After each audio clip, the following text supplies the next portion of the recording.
जी। अब्दुल बिस्मिल्लाह साहब की भी एक किताब आई, मैंने रिव्यू किया था उसका। उसमें भी एक हलालखोर औरत है और उसकी बेटी सितारा होती है, ठीक है, और सितारा खूबसूरत हो जाती है। बाद में पता चलता है अच्छा वो खान साहब की उसमें बीज था, इसलिए वो खूबसूरत थी, वरना तो पसमानदा होते ही बदसूरत। मतलब उस जी। कहानी पढ़ के समझ में आ जाएगा कि वो सितारा खूबसूरत थी, तो ये क्वेश्चन था कि वो खूबसूरत कैसे हो गई हलालखोरों में। ठीक है, वो बात। अच्छा, दूसरी बात, एक सवाल ये है कि उर्दू में इस्लाम महफूज है, ये मेरे अब्बू भी कहते हैं। मेरे अब्बू मदरसे के ही टीचर हैं, उर्दू से पूरा घर चल रहा है हम लोग का। मैं बहुत साफ कहना चाहता हूँ।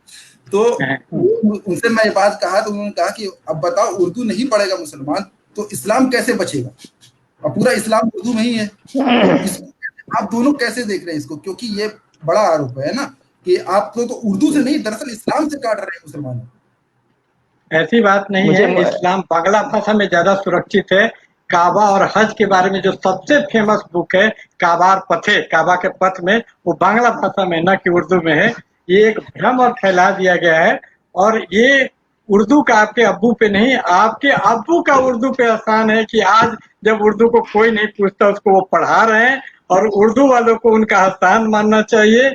और ये इसको पैदा ही छोटे जाति के लोगों ने, उर्दू का कोई भी लैंग्वेज, जब आप साइंटिफिक बहुत सबसे लैंग्वेज के बारे में, एक बैसिलोनो ने एक बहुत अच्छी किताब लिखी है कि लैंग्वेज कैसे डेवलप होती है, लैंग्वेज का उत्पादन। ये जो हमारा अशराफ है बड़ा पिछड़ा हुआ है।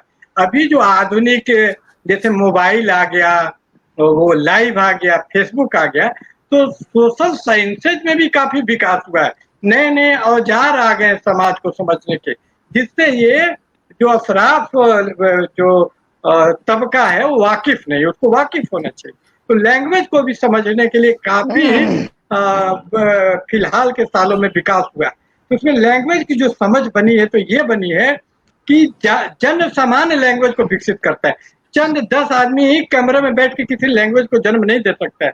और ऐसी लैंग्वेज अगर विकसित हो भी जाए तो मर जाती है, जैसे संस्कृत मर गई। तो उर्दू इसलिए नहीं मरी, तो उर्दू को औरतों ने जन्म दिया। जहां मेरा ये कयास है कि उर्दू को औरतों ने जन्म दिया, नीचे से जन्मी, रेखता आपने बताया भी इसको ये। लेकिन कोई भी चीज, जैसे एक आम उग जाता है, कोई पसमानदा उसको छीन लेता है। आप देखिए कपड़े बनाता है रेशम के, एक से एक, पहनता कौन है? अशराफ, धनी वर्ग। तो उसी तरह इस लैंग्वेज को हम लोगों ने जन्म दिया, लेकिन वो लैंग्वेज को जन्म नहीं दे सकता अशराफ, इसको एप्रोप्रिएट कर लेता है, छीन लेता है। इसने छीन लिया, उसमें फारसी अरबी के शब्द ठूस दिए, उसको नाम उर्दू मुवल्ला दे दिया रेख्ता को, और इस तरह उस पर काबिज हो गया। जैसे मकान कोई और बनाए, तो ये है तो हमारी ही चीज, और हमारे लोग इसको पढ़ा रहे हैं। तो ये इस्लाम का कोई किसी जुबान से लेना देना नहीं है। अल्लाह ताला हर जुबान, हजरत बिलाल की कहानी तो इसी के बारे में है कि तलफ्फुज दुरुस्त हो ना हो, जुबान क्या है। अल्लाह ताला कौन सी जुबान नहीं समझता, हमको बताइए। आप ऐसे बड़बड़ा भी देंगे ना तो समझ जाएगा कि आप क्या उससे चाहते हैं। अगर अल्लाह पे सच्चा एतबार है तो ही मानेगा। फाकिर भाई, सिग्निफायर और सिग्निफाइड वाली जो बात थी, उसको एक बार और बताएं, वो इम्पोर्टेंट बात है ना। तो इस तरीके से अशराफ राइटिंग में, जैसे एक सवाल अब इसके बाद पूछूंगा, अशराफ राइटिंग में जो पात्र भी गढ़े जाते हैं वो कैसे पात्र, जैसे मैंने सितारा वाली बात। हाँ, बिल्कुल। आप देखिए सितारा का भी, आप ये तो एकदम पूरा प्रकट रूप से आपको ये कुछ ज्यादा अच्छा उदाहरण हो गया जो आपने दिया है, मिसाल हो गई कि वो है क्या, वो है हलाल खोर, लेकिन उसके अंदर का जो जीन है, जैसे वायरस, जीन तो उसी का होता है लेकिन काम करता है आपके कोशिका पर अधिकार कर लेता है, वो पूरा उसको चलाता है। रेट्रो वायरस, कोरोना वायरस वगैरह, उसको अपना कुछ नहीं है। अशराफ रेट्रो वायरस की तरह होता है, उसका अपना कोई वजूद नहीं होता है, वो किसी चीज को जन्म ही नहीं दे सकता है, क्योंकि वो मेहनत नहीं करता है, वो कुदरत से उसका कोई रिश्ता नहीं है। लैंग्वेज को भी क्यों जन्म नहीं दे पाता है? लैंग्वेज का मतलब क्या होता है? आप देखिएगा कि पसमानदा से पूछिएगा ना तो एक से एक फूल का नाम बता देगा। वो खेती करता है, उसको हर फूल का नाम, रूम में बैठा हुआ है तो आपको देखिएगा शब्द भंडार एक पसमानदा का, इनका फैजी भाई का ज्यादा होगा। एक कुदाल से लेके सब कुछ जानेंगे। भाई खेती करोगे, ताना बाना, कबीर का इतना लैंग्वेज रिच क्यों है? ताना भरनी क्या नहीं जानते? क्योंकि क्या नहीं करते, करने से जानने का संबंध है। जब तक आप कुछ कीजिएगा नहीं तो आपको शब्दों का ज्ञान कहाँ से होगा? तो उसको एक से एक, जैसे मेहराज आना, तो एक अशराफ था, एक सवर्ण वर्ग के आदमी मेहराना का अर्थ बोले कि मेहरारू से बना है, औरतों को कम समझे जा रहा है। हमने कहा रे बुड़बक, ये मैं यानी कि बारिश से बना है, भीगे हो तो क्यों? क्योंकि हम गांव में रहे हैं, हम पसमानदा है, हमको रियल, लेकिन वो अनुमान करेगा ऊपर ऊपर शब्दों का साथ, इसलिए वो लैंग्वेज को जन्म दे ही नहीं सकता है। ये बहुत साइंटिफिक चीज है, मैं बायस नहीं हूँ, आप बहुत लॉजिकली मेरी बात को मत मानिए, आप तार्किक। जी, कपड़ा तो उन्हीं का हो जाता है, मतलब जन्म भले ही आप दिए हो, अंत में हाँ, तो वही होता है। यही उनका अशराफ कब्जा नहीं हो, और हमारे ये कब्जा बल से नहीं होता है। आज तक हम लोग उनका मुकाबला नहीं किया कर सके, क्योंकि हम लोग क्या समझते हैं कि वो बल से कब्जा करते हैं। 85% आदमी पर 15 आदमी बल से कमला नहीं कर सकते, एक थप्पड़ भी देगा तो मर जाएगा, कहाँ पटकाएगा?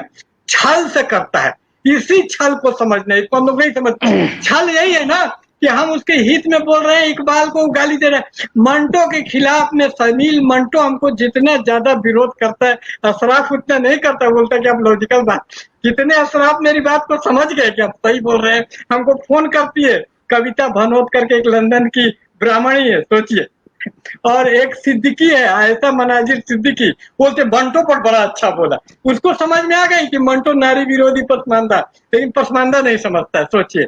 तो क्यों उसको छल दिया गया उसके दिमाग पे? इसी को फ्रेडरिक जेमेसन नामक एक मार्क्सवादी जो फिक्रदां है, चिंतक ने, थिंकर ने बोला, आइडिया रूल्स, आइडिया रूल करता है। ये आइडिया जो है ना, वो जो उनका आइडिया रूल कर रहा है, हम लोग उस आइडिया को जब तक खत्म नहीं करेंगे तब तक हम लोग अपना जो, जैसे यही एक आइडिया बना दिया कि उर्दू में इस्लाम महफूज है। अरे उर्दू भी पढ़ना चाहिए, कैसे? जैसे हम लोग अंग्रेजी, किसी को शौक है फ्रेंच पढ़ने का, तो भाषा कोई बुरी नहीं है, क्योंकि भाषा को औरतों ने जन्म दिया, इसलिए इस भाषा में बड़ा वो देखिए मधुरता है कि औरत का जो सोशल कंडीशनिंग है वो मधुरता वाला है, वो ज्यादा कठोर लैंग्वेज, इसलिए उसकी भाषा जनाना भाषा होने के कारण औरत जनाना, इसीलिए देखिएगा कि उर्दू भाषा में अक्सर महबूब को मर्दाना मानते हैं। अच्छा, लेकिन उर्दू के बारे में बोला, उर्दू का मतलब ही लश्कर होता है, और ये जो है सैनिकों की भाषा के रूप में विकसित हुई थी, खड़ी बोली की भाषा। आप उसको बोल रहे हैं कि औरतों की भाषा से विकसित हुई। तो उर्दू को उर्दू कब कहा जाने लगा? उर्दू को उर्दू कहा जाने लगा बहुत बाद में, पहले तो रेख्ता ही कहा जाता था जब औरतें, क्योंकि मर्दों की भाषा खड़ी भाषा थी, मर्द खड़ा रहता है, वो पड़ा रहता है। यहाँ भी देखिएगा सेक्सुअल कोनोटेशन है, कितना गंदा जेहन है अशराफों का कि खड़ा और पड़ा। यहाँ भी औरतों को फर्क समझने की धारणा, बड़ा ज्ञान मुझे मिलता है। तो इन्होंने बोला कि जितने बड़े बड़े जो अपना सुन्नत होता है, क्या उसको बोलते हैं, हदीस के व्याख्याकार हैं, औरतों को फर्श बोलते हैं, फर्श तो पड़ा हुआ रहता है, तो औरतों की भाषा थी तो उनकी भाषा को भी रेखता पड़ा हुआ फर्श बोल दिया, क्योंकि औरतों को भी फर्श बोला है इन लोगों ने, ये फर्श है, इस्लामिक का शब्द है ये। हाँ, उस फर्श पे खड़ा है मर्द। तो ये खड़ी भाषा, आज भी हिंदी को खड़ी भाषा बोला जाता है और उर्दू को पड़ी भाषा, पड़ी हुई भाषा है। उसको इन लोगों ने दरबार में ले जाके खड़ा किया, और जब खड़ा किया तो उर्दू, और ये भी ये बहुत ही गंदी बात है और बहुत सोहदी बात है उर्दू के बारे में, कि उर्दू का मतलब लश्कर वगैरह होता भी है, ये सब बेकार की बात है। अच्छा छोड़िए। अच्छा हाँ याद भाई, इस पे कुछ टिप्पणी करेंगे कि दूसरा सवाल? हाँ, मैं ये इस्लाम महफूज है, उसकी मैं जवाब दूंगा। फाकिर भाई की बात से मुझे एक बात याद आई कि बोस्ता या दबिस्ता में इस तरह का कुछ शेर भी है, गंदे गंदे, जो मदरसे में पढ़ाई जाती है, जिसको उस्ताद कहता है कि ये सब तुम लोग अपने से पढ़ लेना। एकदम उसमें स्त्रीलिंग पुरुष पुल्लिंग का इस्तेमाल, मतलब वो जो शर्मगाह होती है उसका वर्णन करके बहुत सी बातें गंदी गंदी लिखी गई हैं। एक मुझे वो अरबी चूंकि याद नहीं है, तो उसमें जो पुरुष का लिंग है उसको किसी चीज का उदाहरण के तौर पे, कि जैसे उसमें उत्थान आता है तो एकाएक से गिरता है, उसी तरह ये बात, इस तरह का उदाहरण आपको बोस्ता दबिस्ता और इन सब अशराफ के लिटरेचर में खूब बड़ी मिली। तो गंदे तो है ही है ये। जी जी जी, देखा जा सकता है इसको। क्या कह रहे हैं, फिर से कहें? मैं कहूँ कि ये जो है, ये उदाहरणों को सेक्स एजुकेशन की तरीके से भी तो देखा जा सकता है। अरे तो फिर वही गोलमोल, आप जब सेक्स एजुकेशन है तो कहो कि सेक्स एजुकेशन, उसको गोल गोल घुमाने की क्या जरूरत है? ये गंदे उदाहरण दिए जाते हैं। मतलब मैंने बताया कि उनकी आप लय का भाषा है, जैसे फाकिर साहब ने कहा, हो सके उनको ना मिलता हो यही, और मर्दे पुरुष और खड़ी पड़ी इनको दिखते होगी तो उसी में समझाते होंगे ये। बहरहाल अच्छा देखिए, गंदे लोग हैं। बहरहाल मैं आपके सवाल का जवाब दे दूं कि इस्लाम महफूज वाली जो बात कह रही थी, देखिए ये एक नैरेटिव सेट की जाती है पसमानदा को गुलाम बनाने के लिए। एक वक्त था कि फारसी के लिए बात कही जाती थी कि सारा इस्लाम फारसी में महफूज है। फिर एक वक्त था कि कुरान के तर्जुमे की जब बात हो रही थी तो ये कहा गया कि भाई अरे अरबी को कैसे आप ट्रांसलेट कर देंगे, दुनिया की कोई जबान ऐसी नहीं जिसमें अरबी ट्रांसलेट हो जाए, लेकिन वो पर्शियन में ट्रांसलेट होती है, फिर पर्शियन से उर्दू में ट्रांसलेट। ये एक चोचला है, एक ढोंग है, एक टूल है जिससे ये बेवकूफ बनाते रहते हैं। आखिरी बात कहूंगा कि हिंदी में बहुत सी इस्लाम की चीजें ट्रांसलेट हो गई हैं, तो क्या हिंदी के लिए अशराफ ये बात कहेगा कि हिंदी में इस्लाम महफूज है? हम कह रहे हैं 10% 15% लिटरेचर भी अगर हिंदी में है तो महफूज है ना, सुरक्षित है ना, तो क्या अशराफ हिंदी के लिए भी ये बात इस्तेमाल करेगा? नहीं करेगा, क्योंकि हिंदी की जब वो बात करने लगा तो उसका हिंदी उर्दू हिंदू मुस्लिम उसका गड़बड़ा जाएगा। तो इसलिए इस तरह की झूठी मिथ्या एक मिथ्या ये लोग क्रिएट करके हमें बेवकूफ बनाते हैं। ऐसा कुछ नहीं है, जबान से अल्लाह का कोई बैर नहीं। फाकिर साहब ने वो सब बातें कह दी हैं, मैं बस यही बात कहना चाह रहा था जी। अच्छा, आखिरी सवाल है। मैं एक बात, एक लाइन जोड़ना चाहता था जी कि बोलिए। ये अगर इस्लाम की बातें उर्दू में लिखी हैं तो इसमें कोई गलत नहीं है, लेकिन ये बोलना कि उर्दू में ही पढ़ने से होगा ऐसा कुछ नहीं है। और जितने भी लोग, तैयब हुसैन थे जो इस्लाम कबूल कर लिए, धनबाद के पत्रकार, तो वो क्या, वो बताए कि हिंदी के चलते हम पढ़ पाए। एक मधुर संदेश संगम करके यही आपके दिल्ली में प्रकाशक है, हिंदी, और जितने तर लोग जमाते इस्लामी चाहे जिसका भी हो, उसी को पढ़ के कई लोग इस्लाम कबूल कर लिए। तो हिंदी में भी इस्लाम महफूज ही नहीं और फरोग पा रहा है, तो हिंदी भी बड़ी अच्छी। तो कोई भी जुबान जिसमें इस्लाम लिख दे वो अच्छा है। फाकिर भाई, अभी मसूद आलम फलाही साहब की किताब आप ही प्रकाशित की है, लोग आपसे फोन करके हिंदी की ज्यादा डिमांड कर रहे हैं। हिंदी की ज्यादा डिमांड कर रहे हैं। इससे समझ में आइए कि आप किस तरह का वो माहौल उर्दू का एक मिथ क्रिएट कर रखा है। सारे लोग बोलते हैं कि हिंदी कब आएगी, हिंदी कब आएगी। तो इससे पता चलता है कि सब लोग सारी जुबान, मैं किसी जुबान के खिलाफ नहीं हूँ, जुबान जनता बोलती है, उर्दू भी बोलती है, अच्छी है, लेकिन ये उर्दू को श्रेष्ठता सुपर मैसिस्ट बना देना, इसके मैं सख्त खिलाफ हूँ।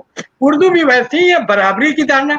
उर्दू कमतर भी नहीं मैं मानता हूँ, जैसे तमाम जबानें हैं उर्दू भी है, लेकिन अभी जो उर्दू जबान है जैसा कि इन्होंने बताया उसमें गंदा साहित्य ज्यादा है। उर्दू में कोई भी शेर व शायरी ले लीजिए, सिर्फ हुस्न की बात, बेकार की बात करता है, दारू पीने की बात करता है। ये उर्दू में इस्लाम से ज्यादा दारू सुरक्षित है, शराब ज्यादा महफूज है उर्दू में इस्लाम क्या बात है, बहुत खूब। भाई अल्लाह, ये साकी या मैखाने से नीचे आते ही नहीं है। एक बात मैं और कहना चाहिए, साकी से यानी मजहबी शायरी भी जो करते हैं ना, उसमें भी शाकी उनकी का इस्तेमाल करते हैं। बिल्कुल बिल्कुल, जो मजहब भी समझाते हैं। शराब ला, एक गाना मैंने पाकिस्तानी सुना, शराब ला साकिया मोहब्बत का शराब डाल। बिल्कुल बिल्कुल। एक चीज इसमें एक चीज ऐड करना चाहूंगा, इसलिए ज्यादा शराब पे बात होती हो, मतलब नहीं ऐसी बात नहीं है। नहीं वो असल में देखिए, असल में अशराफ वर्ग इसको लीड करता था, अशराफ की भाषा थी, तो शराब पीते थे, कबाब खाते थे और बेबिचारी थे। तो वो अपने लोगों को समझाने के लिए इसी तरह समझाते थे कि ला पिला दे साथिया पैमाना पैमाने के बाद, होश की बातें करेंगे होश में आने। एक चीज मैं और ऐड करना चाहूंगा, उर्दू देखिए, उर्दू जो है ना, एक लौंडाबाजी का एक लफ्ज है जो मेल टू मेल, जो उसको क्या कह, लेस्बियन या जो भी लेस्बियन है उसको होमोसेक्सुअलिटी कह लीजिए, आप होमोसेक्सुअलिटी कह लीजिए।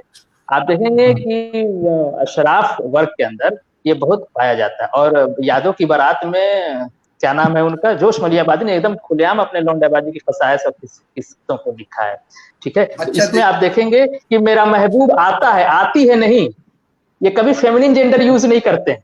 ये अब थोड़ा सा इधर नैरेटिव चेंज हुआ है, इन लोगों ने फेमिनिन जेंडर यूज करना शुरू किया है, वरना इसका महबूब आता है, लौंडा आता है, लौंडी आती नहीं है।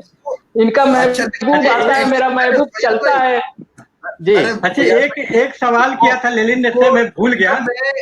सूफिज्म में उसको मैं पूछा था ये बात, जैसे एक शेर है ना कि तुम जो आ जाते हो मस्जिद में अदा करने नमाज, तुमको मालूम है कितनों की कज़ा होती है।